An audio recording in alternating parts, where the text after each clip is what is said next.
آج آپ کے ساتھ ایک بہت بڑے شخص اور ایک بہت بڑے اسٹیٹس مین کی کہانی سانجھی کرنے جا رہا ہوں، اور آپ دیکھیں گے کہ جب طاقت کسی کم ظرف کے ہاتھ میں آتی ہے، جب طاقت کوئی ہضم نہیں کر پاتا۔ ایک انڈین جو ہے وہ آتھر نے لکھا تھا کہ طاقت کو ہضم کرنے کے لیے بھی طاقت چاہیے، لیکن جب یہ نااہل ہاتھوں میں جاتی ہے تو اس کا مطلب خودکشی ہوتا ہے۔ بسم اللہ الرحمن الرحیم۔ میرا نام محمود نیادی ہے۔ السلام علیکم ورحمۃ اللہ وبرکاتہ۔ تو اپنی سٹوری یا اپنا قصہ ہم شروع کرتے ہیں کہ آپ دیکھیں، اور اس کو انٹر لنک کرنا ہے، کنیکٹ کرنا ہے اپنے موجودہ حالات سے۔ وہ 1 اپریل 1815 کو برانڈن برگ میں پیدا ہوا۔ جاگیردار گھرانے سے تعلق تھا، جسم مضبوط اور ذہن توانا تھا۔ تعلیم مکمل ہوئی تو سول سروس جوائن کر لی، لیکن جلد ہی عدالتی نظام کی خرابیوں نے مستعفی ہونے پر مجبور کر دیا۔ سیاست میں آیا۔ 1845 میں صوبائی اسمبلی کا رکن بنا، وہاں سے پرشیا کی پارلیمنٹ میں پہنچا۔ بادشاہ کی قربت حاصل ہوئی۔ پرشیا کا نمائندہ بن کر فرینکفرٹ گیا، وہاں سے فرانس میں سفیر بنا، اور پھر بادشاہ نے پیرس سے بلا کر پرشیا کا چانسلر بنا دیا۔ اس کا نام بسمارک تھا۔ اب سننا ہے، بسمارک ایک باکمال شخص تھا۔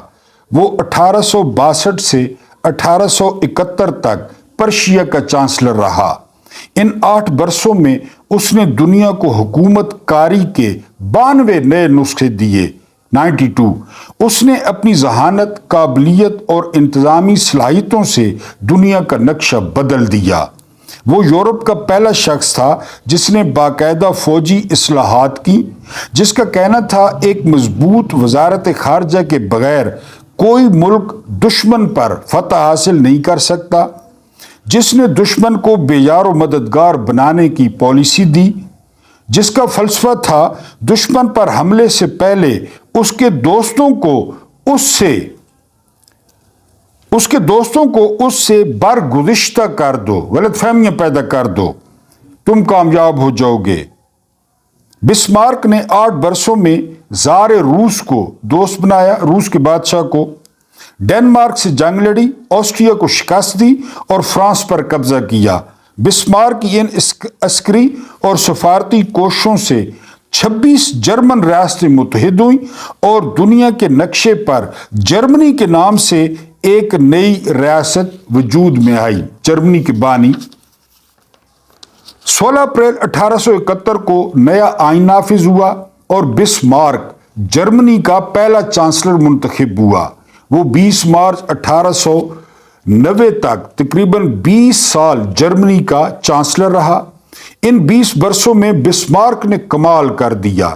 اس نے جرمن امپیریل فوج کی بنیاد رکھی، ریلوے لائنیں بچھائیں، ڈاک اور تار کے محکمے بنائے، بینکاری کا نظام وضع کیا، کیتھولک چرچ سے تعلقات بہتر بنائے، جرمنی سے سوشلسٹوں کو اڑا دیا، اتوار کی چھٹی کو لازمی بنایا۔ بسمارک نے مزدوروں کے اوقات کار طے کیے اور بیمہ پالیسی کو ضروری قرار دیا۔ وہ واقعی صاحب کمال تھا۔ کیسر ولیم اول نے اس کے بارے میں کیا خوب کہا تھا، بسمارک واحد شخص ہے جو مداریوں کی طرح بیک وقت 5 گیندوں سے کھیل سکتا ہے اور ان میں سے کم از کم 2 ہوا میں ہوتی ہیں۔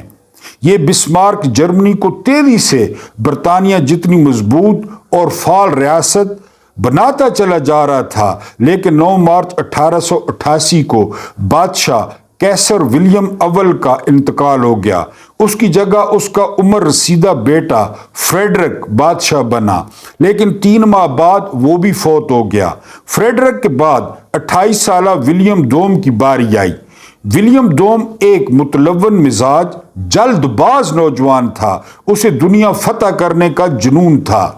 وہ کہتا تھا جس طاقت کو استعمال نہ کیا جائے وہ طاقت نہیں ہوتی۔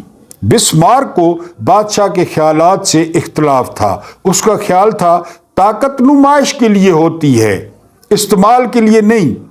ये इख्तलाफ आहिस्ता आहिस्ता इंतज़ामी जंग की शक्ल अख्तियार कर गया। जंग में शिद्दत आई तो बिस्मार्क ने 20 मार्च 1890 को इस्तीफ़ा दे दिया।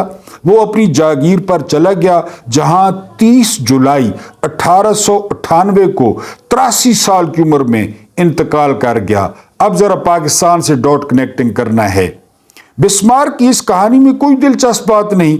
ये दुनिया के 2-3 हज़ार बड़े लोगों की कहानियों में से एक कहानी है। मैं भी इसे पढ़कर भूल जाता, लेकिन जब बिस्मार्क की दास्तान पढ़ी तो उसके एक फिक्रे पर ठटक गया। उसने विलियम दोम के बारे में लिखा था, ये नौजवान पूरी दुनिया को तबाह कर देगा क्योंकि इसके पास ताकत है लेकिन ज़र्फ नहीं।